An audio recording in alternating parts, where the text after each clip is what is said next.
In the past, it's really been for people who had the means, and so people would take mortgages on their homes, et cetera, anything to get pregnant.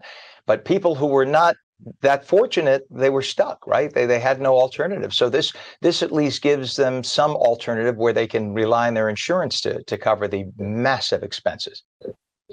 Exactly, and that's been part of the directive of the executive order here, of looking around the country and saying which states already have a mandate to require insurance companies to cover IVF. For many insurance companies, this is looked at as an elective procedure, so they will not cover it, and entirely out of pocket for the medication, the procedure itself, the doctor's visits.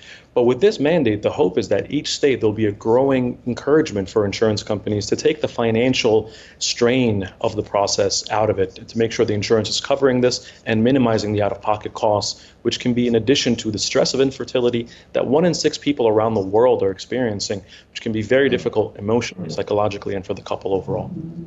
That is such a huge number. Doc, what are some of the major barriers that patients face when they try to access IVF, and how might this order finally address those issues?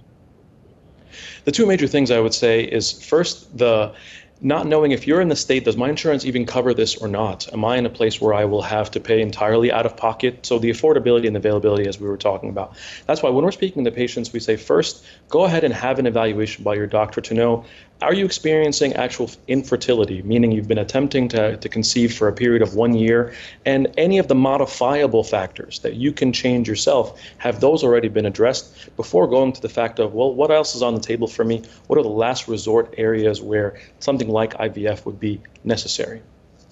And doctor, as a psychiatrist, there must be a huge psychological toll on men and women going through the process. You mentioned already how it could take many cycles and be very expensive and require injections and procedures. So how does this impact these couples mentally? It's a tremendous strain, Ken, and this is one of the reasons why any couple that I counsel that's going through this process, our goal is to try to maximize their health overall, both from an emotional standpoint, maximize their emotional health, their physical health, their spiritual health. And the more we can set them up in a place where they are doing everything that's within their control, to essentially be empowered, to take control of the process on some level, because there's a part of this process that no matter how hard you try, and no matter how available or affordable, it still is not something that you entirely control. So that's part of the reason why we walk with them through that process, that it can bring them closer together and not turn on each other, which can be very likely in a situation like this. With this new executive order, do you anticipate a lot more couples coming forward to seek IVF, or at least to investigate it for themselves?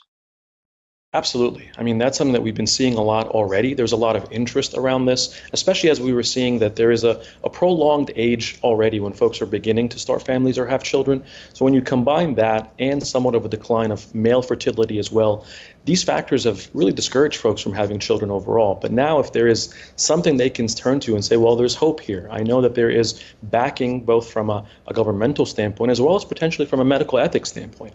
If they have this sort of encouragement from their religious institution, and that's something that we see from a lot of Christian denominations around the country as well, saying, you know what, this is not you playing God, this is not you taking the process into your own hands, this is something that you're doing in order to create something beautiful, which is starting a family. For full shows, live and on demand, it's Salem News Channel.